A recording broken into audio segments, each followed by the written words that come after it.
Pertama sekali lubang hidung, kemudian pergi ke rongga hidung, kemudian pharynx, larynx, kemudian ke trachea, bronchus, bronchiole, alveolus. Okey. Ini adalah penting kerana ini adalah laluan udara dalam mekanisme pernafasan. Okey, bila kita menarik nafas, menarik nafas, otot interkostal kita mengecut dan menarik sangkar rusuk ke atas dan keluar. Okey, itu bergerak ke atas dan keluar seperti yang ditunjukkan di dalam gambar 2.3 ni. Okey, 2.3 ini. Okey. Otot diafragma ni dia mengecut dan menarik diafragma bergerak ke bawah dan melepeh. Jadi pergerakan sangkar rusuk dan diafragma menjadi rongga toraks itu lebih besar dan menyebabkan tekanan udara di dalam rongga toraks itu berkurang. Jadi tekanan udara yang lebih tinggi di luar memaksa udara masuk ke dalam paru-paru seperti yang ditunjukkan dalam 2.3b ni. Okey. Udara disedut masuk, sangkar rusuk bergerak ke atas dan keluar, dan isi pada rongga toraks bertambah, maka diafragma pun mengecut dan bergerak ke bawah. Okey, bagaimana pula kalau kita menghembus nafas? Okey.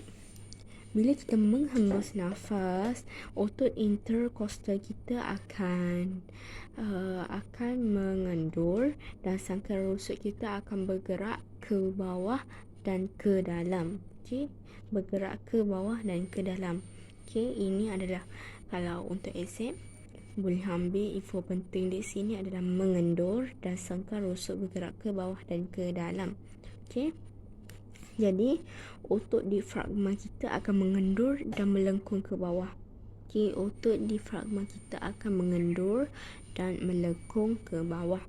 Jadi, pergerakan sangkar rusuk dan diafragma menjadi rongga toraks itu menjadi mengecil dan menyebabkan tekanan udara di dalam rongga toraks bertambah. Tekanan udara yang lebih tinggi di dalam paru menolak udara keluar seperti yang ditunjukkan dalam 2.4b. Jadi apabila udara dihembus, sangkar rusuk ni bergerak ke bawah dan ke dalam. Jadi isi padu toraks rongga toraks ini berkuranglah. Jadi diafragma pun mengendur dan melengkung ke atas. Seterusnya, kepentingan adaptasi alveolus. Yang pertama ialah ketebalan dinding alveolus dan kapilari darah. Yang kedua ialah kelembapan dinding alveolus. Yang ketiga, luas permukaan alveolus yang mengandungi berjuta-juta sel alveolus. Okey, dan yang keempat, jaringan kapilari yang meliputi alveolus. Okey, kita masuk kepada seterusnya 2.3 kesihatan sistem respirasi manusia. Okey, sistem respirasi manusia. Apa yang kita akan belajar dalam sistem respirasi manusia? Okey, ini adalah contoh-contoh bahan yang boleh memudaratkan kesihatan manusia. Okey, kita ada tar rokok, karbon monoksida, sulfur dioksida, nitrogen dioksida, jerebu, debu dan debunga. Okey, itu adalah bahan-bahan yang boleh memudaratkan sistem respirasi manusia. Okey, kita tengok tar rokok. Okey, tar rokok ni adalah bahan toksik yang terdapat dalam asap rokok. Okey, tar rokok dalam udara sedotan melekat dan membunuh sel dalam laluan pernafasan seperti toraks, pharynx, epiglottis, larynx, bronchus, bronchiole dan alveolus. Okey, ini adalah apa yang terdapat dalam tar rokok. Okey, kita ada taluna. Okey, kita ada nikotin. Semuanya adalah berbahaya lah. Seterusnya, karbon monoksida. Karbon monoksida ni kebiasaannya terdapat di dalam exhaust kereta. Okey, asap exhaust kenderaan bermotor. Okey, karbon monoksida ni ialah gas tanpa warna dengan bau yang menyesatkan. Tanpa warna, yang gas berbau menyesatkan tu sulfur dioksida. Jadi kita ada di sini rumusan. Apabila karbon monoksida tambah hemoglobin, dia akan jadi karboksihemoglobin. Karboksihemoglobin. Untuk sulfur dioksida ni ialah dihasilkan oleh pembakaran arang batu dari stesen jana kuasa seperti yang ditunjukkan dalam rajah ni. Ini adalah stesen jana kuasa.